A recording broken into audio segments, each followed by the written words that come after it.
अस्सलाम वालेकुम, welcome to my YouTube channel English study material. जी व्यूवर्स, हमने पार्ट्स ऑफ स्पीच के टॉपिक में हमने प्रोनाउन और नाउन को रीड कर चुके हैं। आज हम वर्ब को देखते हैं। वर्ब के two kinds, intransitive verb and transitive verb को हम लास्ट वीडियो में रीड कर चुके हैं। आज हम देखते हैं कि हेल्पिंग वर्ब क्या होते हैं। ए हेल्पिंग वर्ब विच हेल्प्स, जो कि मदद करते हैं टू फॉर्म बनाने के लिए एक टेंस को।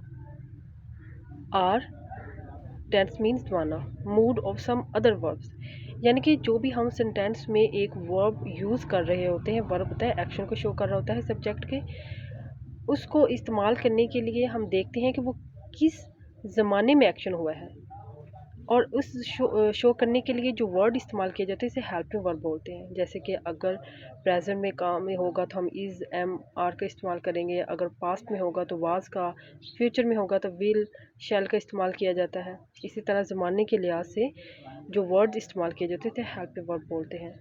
मददगार फेल, जो किसी फेल के मिजाज और इसके ज़माने को जाहिर करे। हमारे पास एग्जाम्पल है ही वाज, यहाँ पे वाज हेल्पिंग वर्ब है क्योंकि ये एक ज़माने को शो कर रहा है कि जो काम हुआ है वो पास्ट में हो रहा है। अगर हम यहाँ पे ही इज़ लिखते हैं तो वो प्रेजेंट में आ जाता, यानी कि किसी भी वर्ब के ज़माने को शो करने के लिए जो वर्ड इस्तेमाल किए जाते हैं उसे कहा जाता है helping verb. He was writing.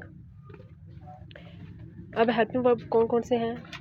M, is, are, was, were, had, have, has, do, does, did, will, should, shall, may, might, can, could, must, ought. जी व्यूवर्स, हमारी वीडियो कंप्लीट होती है। आई होप कि ये आपके लिए इंफॉर्मेटिव होगी। आप अगर चैनल पे नए आए हैं तो आप इस चैनल को सब्सक्राइब कीजिए, वीडियो को शेयर और लाइक ज़रूर कीजिए। थैंक यू, अल्लाह हाफिज़।